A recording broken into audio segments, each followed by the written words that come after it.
शांति। प्रिय आत्माओं, आज हम बाबा की मधुर मुरली से प्राप्त ज्ञान को आत्मसात करेंगे, जो हमारी आत्मा को शीतलता प्रदान करता है और हमें पवित्रता की ओर अग्रसर करता है। एक, मुरली का सार। बाबा कहते हैं कि यह ज्ञान हमें शीतल बनाता है, जिससे काम क्रोध की आग समाप्त हो जाती है। भक्ति से यह आग समाप्त नहीं होती। बाबा हमें आत्म अभिमानी बनकर परमपिता परमात्मा को याद करने की शिक्षा देते हैं, जिससे हमारे पाप कट जाते हैं। परमात्मा की याद से आत्मा शक्तिशाली बनती है। विकारों से लड़ने का उपाय, आत्मा को परमात्मा की रोशनी में भरना। ज्ञान और योग से ही आत्मा की असली शक्ति जागृत होती है। 2, विशेष पुरुषार्थ। बाबा आज हमें देह अभिमान को त्याग कर आत्म अभिमानी बनने का पुरुषार्थ करने की प्रेरणा दे रहे हैं।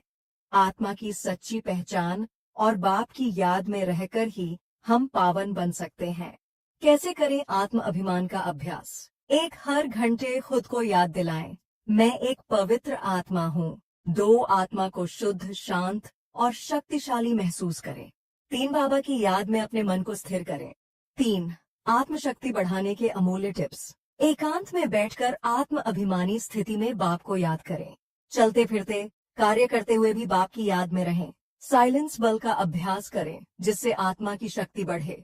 कम बोलो, गहराई से सोचो और सकारात्मक रहो। रोज 5-10 मिनट एकांत में रहकर आत्मा की रोशनी को अनुभव करें। साइलेंस से मन और बुद्धि का शुद्धिकरण होता है। 4, संगदोष और आत्मिक स्थिति। आज बाबा ने संगदोष से बचने की भी बात कही। गलत संगति हमें पतित बना देती है, लेकिन अच्छी संगति हमें शक्तिशाली बनाती है। हमारे चारों ओर का वातावरण हमें बहुत प्रभावित करता है। अगर हम हमेशा नकारात्मक और अशांत लोगों के बीच रहते हैं, तो हम भी वैसे ही बन जाते हैं। लेकिन अगर हम अपनी संगति को श्रेष्ठ बना लें, अच्छे विचारों में, अच्छे लोगों के बीच और सबसे बढ़कर बाबा के ज्ञान में, तो हमारा जीवन स्वतः ही ऊर्जावान हो जाएगा। बाबा ने हमें संगदोष से बचने के लिए 3 बातें बताई हैं। 1, स्वयं को आत्मा समझकर रहो। 2, बाबा की मुरली को रोजाना सुनो और उसका मनन करो। 3, स्वयं को श्रेष्ठ संगति में रखो, यानी केवल उन्हीं बातों और विचारों को अपनाओ जो तुम्हें ऊर्जावान बनाते हैं।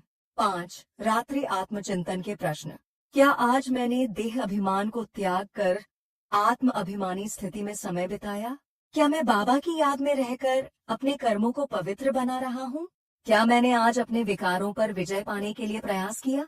प्रिय आत्माओं, अपने अनुभवों और सीखों को साझा करने के लिए कमेंट्स में अवश्य लिखें।